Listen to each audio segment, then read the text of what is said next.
E aí, você já agradeceu Deus hoje por tudo que Ele tem feito na sua vida? Ainda não? Então para um pouco com esse vídeo e vai agradecer. Nós precisamos lembrar que tudo de bom que acontece na nossa vida vem do nosso Pai, sejam livramentos, provisão, a força que você tem para viver todos os dias de trabalhar, o emprego que você tem. Tudo isso, querido, veio da graça e do favor de Deus que nos encontrou. Aprenda a viver uma vida grata, reconheça Deus em todos os seus caminhos e eu garanto para você que a sua vida só vai melhorar. Seja bem-vindo a esse vídeo, eu sou Leandro Machado, é um prazer de fato ter você aqui em mais um dia na nossa leitura bíblica, no nosso projeto Bíblia em um Ano, onde todos os dias nós lemos a Bíblia junto e nós vamos ler de Gênesis a Apocalipse durante todo esse ano, tá bom? Pega a sua Bíblia aí, se você é novo já se inscreve no canal, deixa o seu like, clica aqui embaixo, manda um comentário, manda alguma coisa aqui que eu tenho certeza que vai edificar a vida das outras pessoas, daquilo que Deus tem feito na sua vida. Bora então, agora nós vamos de Marcos, capítulo de número 15, a partir do versículo de número 21, tá bom? Bora lá, aumenta o som, você que vai ouvir, você que vai ler comigo, pega a sua versão aí, eu vou de NVT, nova versão transformadora, ele diz assim: um homem chamado Simão de Cirene passava ali naquele momento, e vindo do campo, os soldados o obrigaram a carregar a cruz. Simão era pai de Alexandre e Rufo. Levaram Jesus a um lugar chamado Gólgota, que quer dizer lugar da caveira. Ofereciam ali vinho misturado com mirra, mas ele recusou. Então os soldados pregaram na cruz e depois dividiram suas roupas e tiraram as sortes para decidir quem ficaria com cada peça. Era 9 horas da manhã quando crucificaram, e uma tabuleta anunciava a acusação feita contra ele: Rei dos Judeus. 2 criminosos foram crucificados com ele, um à sua direita, outro à sua esquerda. Assim cumpriram-se as escrituras que dizia: ele foi contado entre os rebeldes. O povo que passava por ali gritava insultos e sacudia a cabeça em zombaria. Olha só, gritavam, você disse que destruiria o templo e reconstituiria em 3 dias. Pois bem, salve-se a si mesmo e desça da cruz. Os principais sacerdotes e os mestres da lei também zombavam de Jesus, dizendo: salvou aos outros, mas não pode salvar a si mesmo. Que esse Cristo, quem é esse rei de Israel? Desça agora da cruz, para que vejamos e possamos crer em você. Até homens crucificados com Jesus começaram a insultar. Tinha os homens, os ladrões, um de cada lado. Verso 33. Ao meio-dia desceu sobre a terra uma escuridão que durou 3 horas. Por volta das 3 da tarde, Jesus clamou em alta voz, dizendo: Eloi, Eloi, lama sabachthani, que quer dizer: meu Deus, por que me abandonaste? Alguns dos seus que estavam ali, ouvindo isso, disseram: ele está chamando Elias. Um deles correu, ensopou uma esponja com vinagre, ergueu num caniço para que ele pudesse beber. Esperem, disse ele, vamos ver se Elias vem tirá-lo daí. Então Jesus clamou em alta voz e deu o último suspiro. A cortina do santuário do templo se rasgou em 2 partes, de cima até embaixo. Quando o oficial romano que estava diante dele viu como que havia morrido, exclamou: este homem verdadeiramente era o Filho de Deus. Algumas mulheres observavam de longe, entre elas estava Maria Madalena, Maria mãe de Tiago, a mais jovem, e de José e Salomé. Eram seguidoras de Jesus e haviam servido ele na Galiléia. Também estavam ali muitas mulheres que foram com ele até Jerusalém. Tudo isso aconteceu na sexta-feira, do dia da preparação, antes do sábado. Ao entardecer, José de Arimateia foi corajosamente até Pilatos e pediu o corpo de Jesus. José era um membro respeitado do conselho de líderes do povo e esperava a chegada do reino de Deus. Surpreso com o fato de Jesus já estar morto, Pilatos chamou o oficial romano e perguntou se fazia muito tempo que ele havia morrido. O oficial confirmou que Jesus estava morto e Pilatos disse a que José podia levar o corpo. José comprou um lençol de linho, desceu o corpo de Jesus da cruz, envolveu um lençol e colocou num túmulo escavado na rocha. Então rolou uma grande pedra na entrada do túmulo. Maria Madalena, a mãe de José, viram onde o corpo de Jesus havia sido sepultado. Então a gente vê aqui, mais um processo do plano de redenção acontecendo. Jesus sendo pendurado, como mesmo a Bíblia anuncia, maldito seria todo aquele que fosse pendurado no madeiro. Ele precisava passar por isso, para que os nossos pecados fossem perdoados, para que ele de fato pudesse fazer a remissão dos nossos pecados. A gente vai continuar lendo, tá quase acabando o livro de Marcos. Nos próximos dias nós vamos ver o que aconteceu. Bora lá comigo então agora, 1 Reis, capítulo de número 11, Nós estamos vendo aqui Salomão, toda a sua grandeza, nós vimos ali a rainha de Sabá, visitando ele no último dia. Agora, 1 Reis, capítulo de número 11, ele diz assim, verso 1. O rei Salomão amou muitas mulheres estrangeiras, além da filha de Faraó. Ele se casou com as mulheres de Moabe, de Amon, Edom, Sidom e os hetitas. O Senhor havia instruído os israelitas claramente: não se casem com mulheres dessas nações, pois desviarão seu coração para os deuses delas. No entanto, Salomão amou muitas dessas mulheres. No total, casou-se com 700 princesas e 300 concubinas, 1000 mulheres, velho. né? E elas desviaram o seu coração do Senhor. Lembra, gente, que em um determinado momento a Bíblia ela vai proibir, né, esse tipo de relacionamento, dizendo, como Paulo mesmo diz, que o homem deve ser marido de uma só mulher, né? Tem que ser fiel a uma só esposa. Isso não vale para os dias de hoje, tá bom? E ele diz no verso 4: quando Salomão era idoso, elas induziram a adorar a outros deuses, em vez de ser inteiramente fiel ao Senhor, seu Deus, como seu pai Davi tinha sido. Salomão adorou a Astarote, a deusa dos Sidônios, a Moloque, o repulsivo deus dos Amonitas.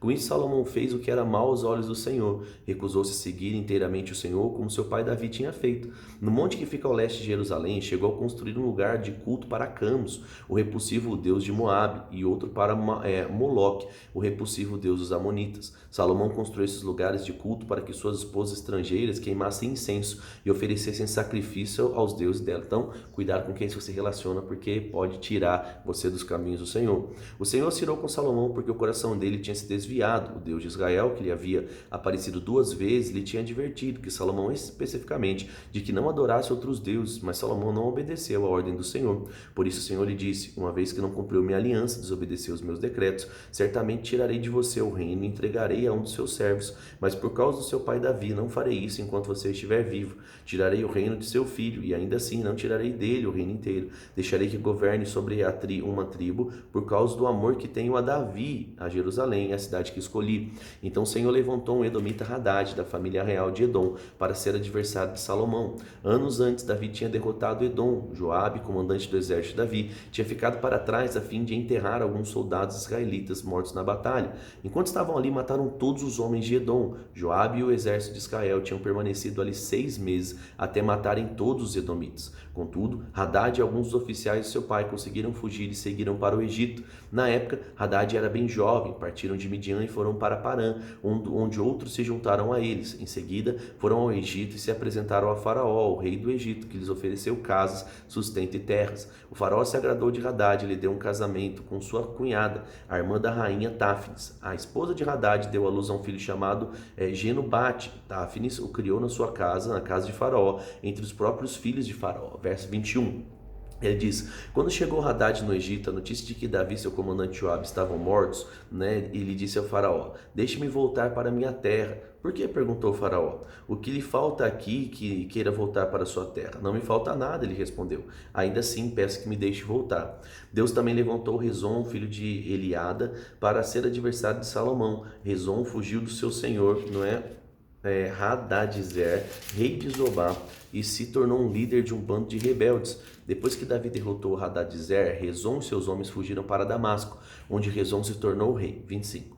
Ele foi inimigo ferrenho de Israel durante o resto do reinado de Salomão, e assim como Hadad causou muitos problemas, Rezon continuou a reinar na Síria e odiava Israel profundamente, né? Então a gente vê a infidelidade de Salomão acarretando danos. Verso 26. Outro líder rebelde foi Jeroboão, filho de Nebate. Um dos seus próprios oficiais de Salomão veio à cidade de Zeredá, em Efraim. Sua mãe era viúva e se chamava Zerua. Esta é a história por detrás de sua rebelião. Salomão estava construindo um aterro, reparando os muros da cidade de Davi, seu pai. Jeroboão era um jovem muito capaz, e quando Salomão viu como ele era inteligente, o encarregou dos trabalhos das tribos de Efraim e Manassés, os descendentes de José. Certo dia, quando Jeroboão saía de Jerusalém, Aias, profeta de Siló, encontrou-se com ele no caminho. Aias vestiu uma capa nova. Enquanto os dois estavam sozinhos no campo, Aias pegou sua capa nova e rasgou em 12 partes. Disse a Jeroboão: fique com 10 pedaços, pois assim diz o Senhor, o Deus de Israel: estou prestes a tirar o reino das mãos de Salomão e entregar a 10 tribos a você. Contudo, deixarei, uma tribo para ele, por causa do meu servo Davi, Jerusalém, a cidade que escolhi dentre todas as tribos de Israel. Pois Salomão abandonou e adorou a Astarote, deusa dos Sidônios, Camus, deus de Moabe, a Moloque, deus dos Amonitas. Não seguiu os meus caminhos, nem fez o que agrada, não obedeceu os meus decretos e estatutos, como fez seu pai Davi. Verso 34.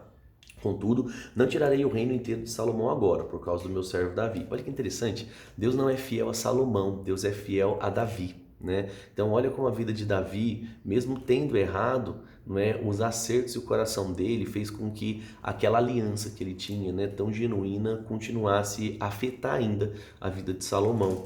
E ele diz no verso 34: Contudo, não tirarei, né, o reino inteiro de Salomão agora por causa do meu servo Davi, a quem escolhi e obedeceu aos meus mandamentos e decretos. Manterei Salomão no governo enquanto ele viver. Mas tirarei o reino do filho dele e darei a 10 tribos a você. O filho de Salomão terá uma tribo para que os descendentes do meu servo Davi continuem a brilhar como uma lâmpada em Jerusalém, a cidade que escolhi como lugar para meu nome. Eu o colocarei no trono de Deus e você governará sobre tudo que o seu coração desejar. Se der ouvidos ao que digo, seguir os meus caminhos e fizer o que me agrada, se obedecer aos meus estatutos e mandamentos, como fez o meu servo Davi, sempre estarei com você. Estabelecerei para você uma dinastia, como fiz com Davi, e lhe darei Israel. Por causa do pecado de Salomão, castigarei os descendentes de Davi, mas não para sempre. Salomão tentou matar Jeroboão, mas ele fugiu, para junto de Sisaque, rei do Egito, e ali ficou até a morte de Salomão. Verso 41. Os demais acontecimentos do reino de Salomão, incluindo todos os seus feitos, sua sabedoria, estão registrados no livro de Atos de Salomão. Salomão reinou por 40 anos sobre todo Israel e em Jerusalém.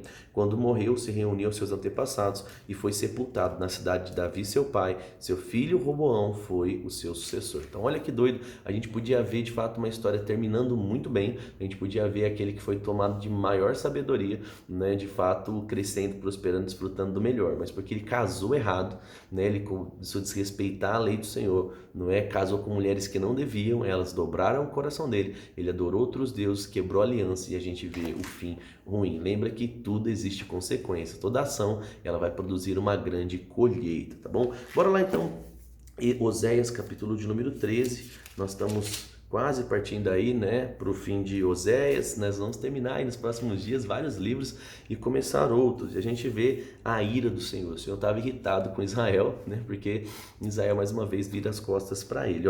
Oséias 13 diz assim, quando a tribo de Efraim falava, o povo tremia de medo, pois essa tribo era importante em Israel.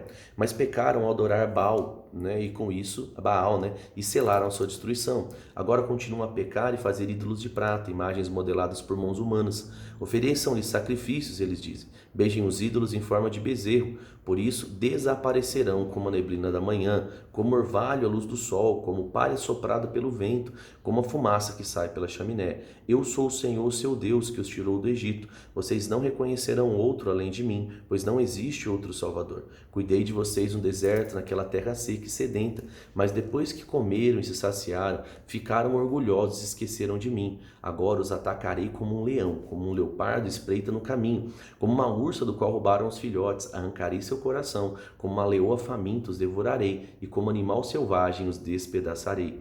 Ó Israel, você está prestes a ser destruída por mim, o seu único ajudador. Agora, onde está o seu rei? Que ele salve suas cidades. Onde estão os seus líderes da terra, os reis, príncipes que vocês exigiram de mim? Ele continua dizendo, verso 11, em minha ira eu lhes dei reis, em minha fúria eu os tirarei. A culpa de Efraim foi acumulada, o seu pecado é armazenado para castigo. O povo sentiu dores como as dores de parto, mas é insensato como uma criança e não quer nascer. A hora do nascimento chegou, mas ela fica no ventre. Devo resgatá-los da sepultura? Devo redimi-los da morte? Ó morte, traga seus horrores, ó sepultura, traga suas pragas, pois não terei compaixão deles. Efraim é mais próspero dos seus irmãos, mas um vento leste, uma rajada do Senhor se levantará no deserto, suas fontes esgotarão, os seus poços secarão. Todas as riquezas serão saqueadas e levadas embora. O povo de Samaria sofrerá as consequências de sua culpa, pois se rebelou contra o seu Deus. Serão mortos pela espada inimiga, suas crianças serão despedaçadas, suas mulheres grávidas abertas ao meio. Então a gente vê, de fato, aqui uma consequência daquilo que o povo de fato estava fazendo. Eles estavam praticando aquilo que é errado, e dano vinha. Lembra que nessa época não existia a graça como existia nos dias de hoje. Jesus não tinha morrido de fato para ser esse mediador, esse advogado, como a Bíblia traz para a gente no livro de João, fazendo essa intermediação entre Deus e o homem. É por isso que as consequências elas eram muito mais rígidas no Velho Testamento, em muitos aspectos, mas isso não significa que não existam consequências para os dias de hoje. Gálatas 6 diz que tudo que o homem semear, isso ele vai ceifar. Então escolha bem as suas sementes para que você tenha uma boa colheita. Vamos orar? Pai, eu te agradeço por mais um dia. Obrigado, Pai, pela oportunidade de crescermos e avançarmos, desfrutarmos de tudo aquilo que o Senhor tem. Eu declaro mesmo